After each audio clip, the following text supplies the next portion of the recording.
We're very privileged to have with us this afternoon Dr. William Lane Craig. He did his PhD in philosophy in England, and then he completed a doctorate in theology in Germany.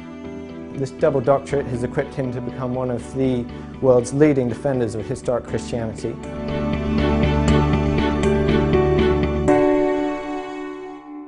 As a springboard for our discussion today, I'd like you to ask yourselves the question, is the material world all there is?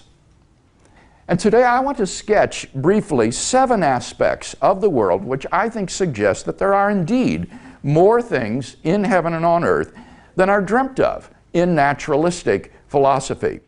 Number 1 then, why anything at all exists.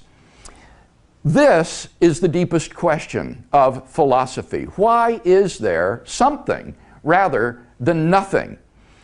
This mystery, which according to Aristotle lay at the very root of philosophy, is one which even thoughtful naturalists cannot avoid. Derek Parfit, for example, agrees, and I quote, "No question is more sublime than why there is a universe, why there is anything rather than nothing." Now, experience teaches that everything that exists has an explanation of its existence, either in the necessity of its own nature or in an external cause. This principle seems quite plausible, at least more so than it's contradictory. Now, it's obvious that the universe exists. It therefore follows logically that the universe has an explanation of its existence. So, what sort of explanation could the universe have? Well, it seems plausible that 3, if the universe has an explanation of its existence, that explanation is an external, transcendent, personal cause. Why? Because the cause of the universe must be greater than the universe. Think of the universe, all of space and time. So the cause of the universe must be beyond space and time. Therefore, it cannot be physical or material. Now, there are only 2 kinds of things that could possibly fit that description. Either an abstract object, like a number, or else an intelligent mind, that is to say, an unembodied consciousness. But abstract objects can't cause anything. The number 7, for example, has no effect upon anything. And therefore it follows that 4, the explanation of the universe is an external, transcendent, personal cause.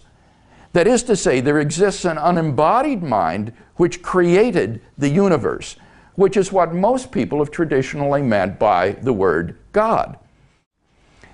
Have you ever asked yourself where the universe came from? Was there a beginning to the universe? Or does it just go back and back forever? Typically, naturalists have said that the universe is just eternal and uncaused, and that's all. But there are good reasons, both philosophical and scientific, to doubt that this is the case.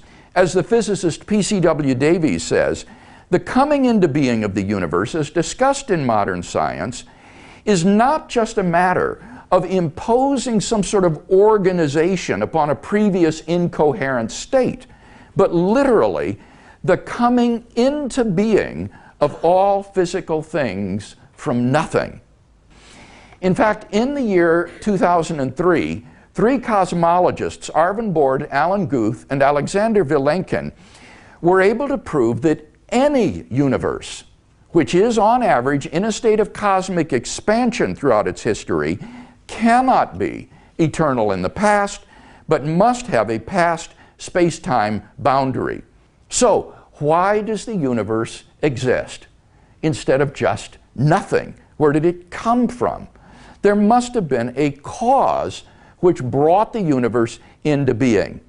We can summarize the argument thus far as follows. Premise 1, whatever begins to exist has a cause. 2, the universe began to exist. 3, therefore, the universe has a cause. Given the truth of the two premises, the conclusion necessarily follows.